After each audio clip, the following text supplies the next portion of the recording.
রবীন্দ্রনাথ ঠাকুরের লেখা কবিতা মাকাল। গৌরবর্ণ নথর দেহ, নাম শ্রীযুক্ত রাখাল।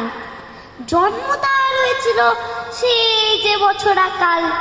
গুরুমশাই বলেন তারে, বুদ্ধি নেই যে একেবারে। দ্বিতীয় ভাগ করতে সারা 6 মাস ধরে রাখাল। রেগে মেগে বলেন, বাঁদর, নাম দিলু তোর মাকাল।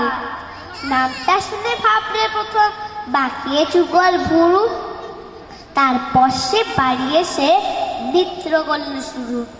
হঠাৎ ছেলের মাতম দেখি সবাই তাকে শুধায়, এ কি?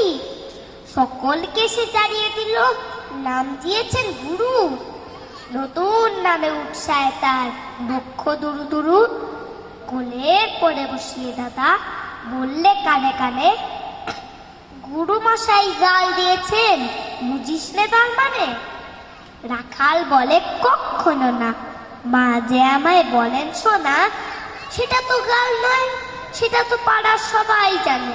আচ্ছা, তোমায় দেখিয়ে দেব, চলো তো এইখানে। টেনে নিয়ে গেল তাকে পুকুর পাড়ের কাছে। বেড়ার পরে লতায় যেথা মাকাল ফলে আছে। বললে, দাদা সত্যি বলো, শোনার যে মন্দ হলো।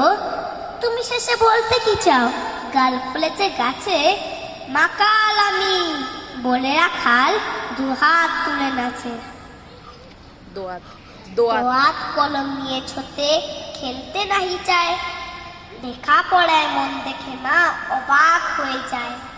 খাওয়ার বেলায় অবশেষে দেখে ছেলের কাণ্ড এসে, মেঝের পরে ঝুঁকে পড়ে খাতার পাতাটায় লাইন টেন লিখছে শুধু মাকাল চন্দ্র রায়। নমস্কার।